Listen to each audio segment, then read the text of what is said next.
Hello, my name is Brittany Knight, and I will be presenting the Cyber Operations and Risk Management Briefing for Group 5, United Kingdom.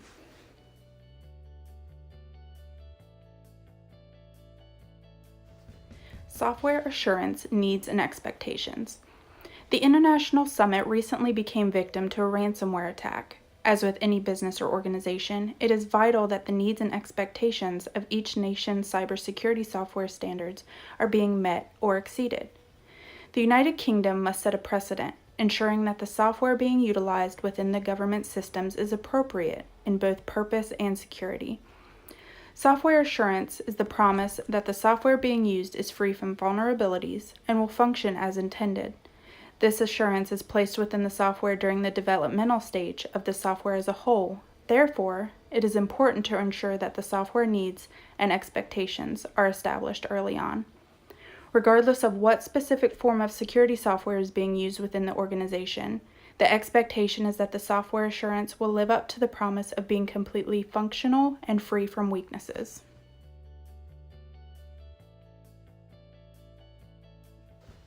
Key attributes of the current software development lifecycle. The United Kingdom uses the Agile methodology for software development. This form of methodology focuses on small issues within the system that later turn into large problems, eliminating vulnerabilities at the root. The Agile method is geared toward continual improvement of the system, creating the most secure software possible in order to maintain customer satisfaction. Other key attributes of this methodology are the ability to quickly change and adapt based on the environment, and also allows the developers and stakeholders to consistently collaborate on a frequent basis.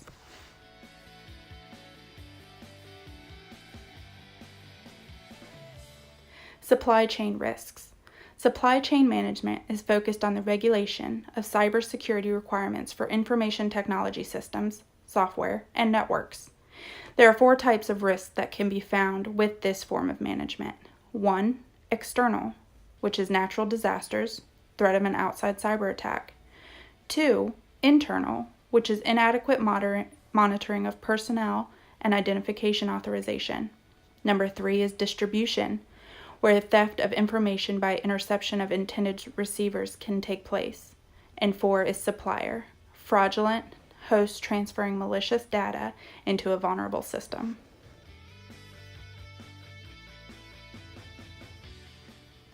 Vulnerabilities in existing software.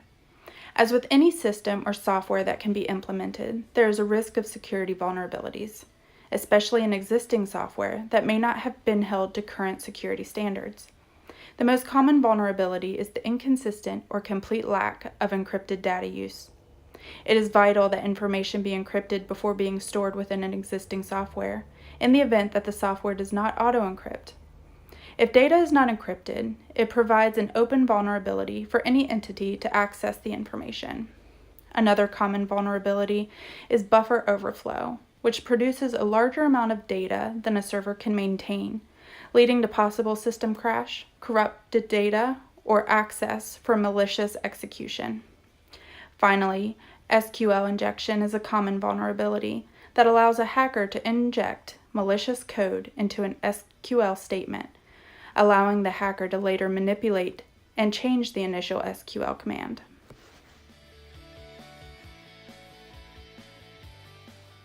Software options that can meet the organization's needs. As previously stated, the organization requires a software that can ensure the expectations and needs of the organization are being met to the highest degree. In order to find a software that can successfully complete this task, it is important to know what options are available.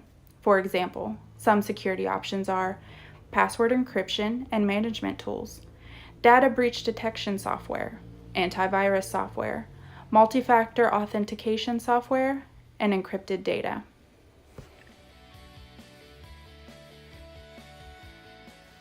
Software options and recommendations.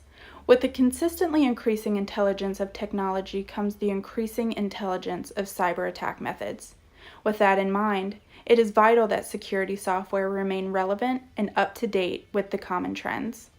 Therefore, it is recommended that the United Kingdom use Bitdefender Antivirus Plus 2019. This antivirus software prevents exploitation of vulnerabilities in the system, detects and blocks brute force attempts, prevents the device from being compromised in botnet attacks, and prevents sensitive information from being sent in unencrypted forms. This software also specializes in defense against ransomware attacks, while supplying the user with real-time alerts of any possible disturbance or threat. It is also recommended that keeper software be used in order to collect and protect all passwords used within the system. This software stores the passwords, financial information, and other critical login information in a heavily encrypted system that requires two-factor authentication to access.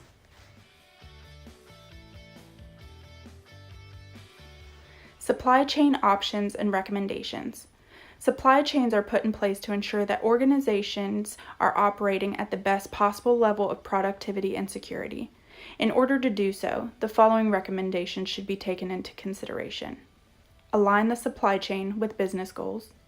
Ensure a reliable and predictable supply.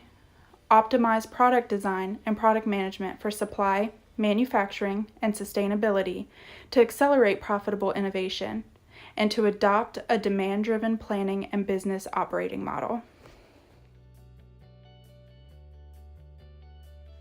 Costs involved with recommendations. With the recommendations that have been provided, there are costs that must be taken into consideration before permanent implementation. Security software, such as an antivirus software, comes at a cost that is determined based on the number of devices that the software will be protecting, along with the desired amount of time. For example, Bitdefender Antivirus Plus is $39.99 a year for one device, or $79.99 a year for up to 10 devices. There are also free antivirus options available on the internet. However, not all additional features may be available.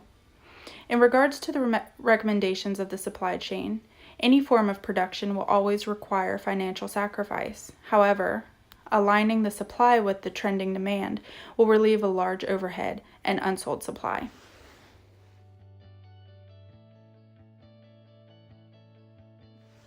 Recommendations for contract language to ensure that supply chain, system, network, and operational security were met. The contract language is simply the wording used in the binding agreement between the organization and another party, which presents the mutually agreed upon details and expectations. When creating a contract, it is important to first have a complete understanding of the situation surrounding the contract. This allows the organization to determine whether the language of the contract should be negotiable or binding. It is also in the best interest of both parties to present the contract with a language that is simple to understand, allowing the other party to confidently agree. Thank you for joining this presentation. I hope it was educational and informing what to look for in a cyber operations and risk management briefing.